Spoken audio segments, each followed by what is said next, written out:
Hello and welcome to this English learning video. Today I'm going to show you a simple yet powerful method to boost your English speaking skills. This technique is called the shadowing technique. You might be wondering, what is shadowing? Shadowing means listening carefully to someone speaking English and then repeating their words immediately after them. Try to copy their voice, their speed, and the feeling behind their words. You become like a shadow, moving with them as they speak. That's why it's called shadowing. This approach is amazing because it helps you speak more clearly, understand English better, and feel confident whenever you talk. It's not just about words, it's about catching the rhythm, the tone, and the natural flow of the language. Now, I want to tell you a story. This story is told by a girl, and she is also the main character. It's called A Day at the Airport Adventure. Are you ready to follow her journey and practice with me? Let's begin. And remember, don't forget to like this video and subscribe to the channel so you can get more shadowing stories to improve your English every day. My name is Lina. I'm 23 years old, and I live in a small town with my mother and younger sister. I work in a cozy little library. I like my job because I enjoy helping people discover stories. But one day, something unexpected happened. Something that changed an ordinary morning into an adventure. It was a cloudy morning. I woke up earlier than usual and picked up my phone. There was a message waiting for me from my best friend, Emily. It read, "Lina, please come to the airport today. I really need you. 1 p.m, Terminal 1. I sat up in bed, confused. Why would Emily want me at the airport? She didn't explain anything more. I quickly tried to call her, but her phone was switched off. My clock showed it was already 11 a.m. That meant I had less than 2 hours. I rushed to put on my blue jeans, a yellow sweater, and grabbed my umbrella. I went to my mum and said, "Mum, Emily needs me at the airport. I don't know why, but I have to go." Mum's eyes looked worried. She said softly, "Be careful, Lina." I caught the bus into the city. It was crowded and noisy, so I had to stand the whole way. The windows were foggy with the cold air. I kept staring outside at the grey sky, and in the distance I could see aeroplanes rising and disappearing into the clouds. Finally, the bus reached the airport. The building looked enormous and alive with movement.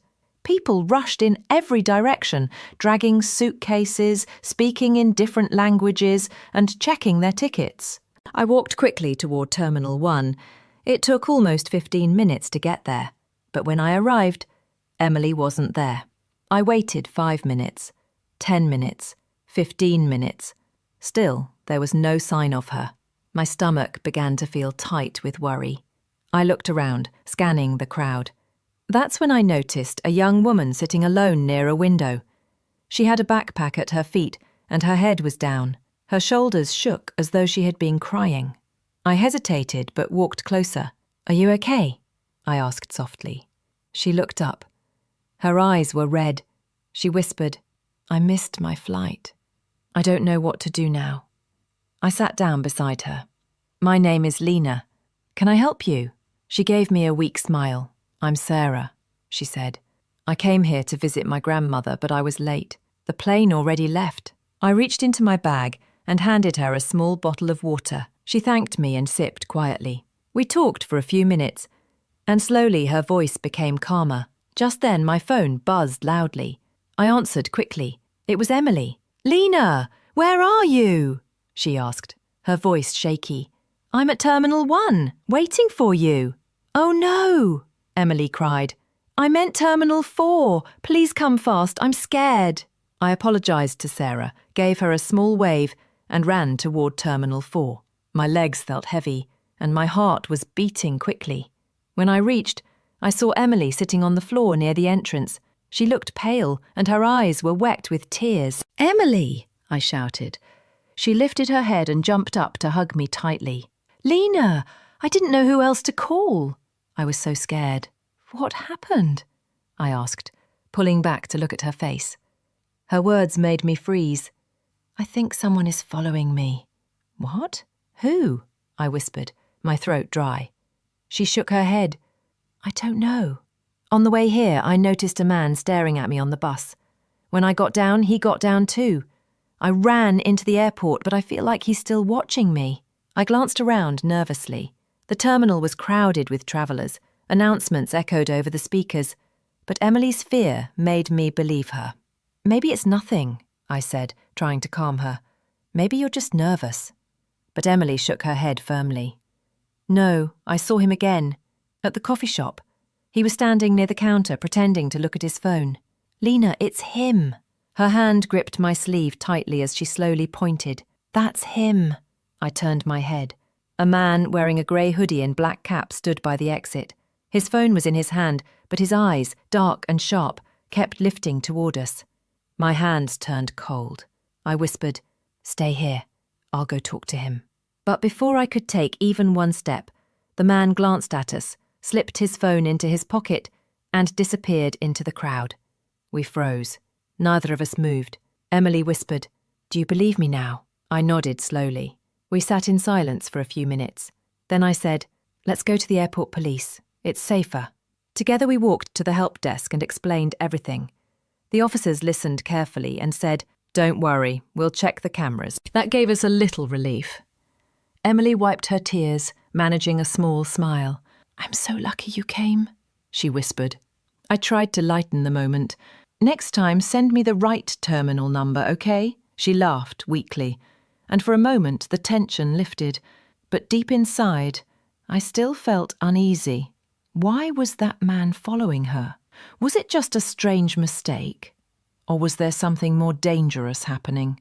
I held Lina's hand tightly as we left the mall, with the police officer's assurance still in our ears. The rain had softened outside, falling like a whisper, as if the world wanted to tell us, it's safe now. We climbed into another taxi. Lina leaned against me, her eyes heavy with exhaustion. I could feel her trembling slowly fade. Do you think it's really over? She whispered. Yes, I replied, trying to sound braver than I felt. The police are handling it now. You don't have to be afraid anymore.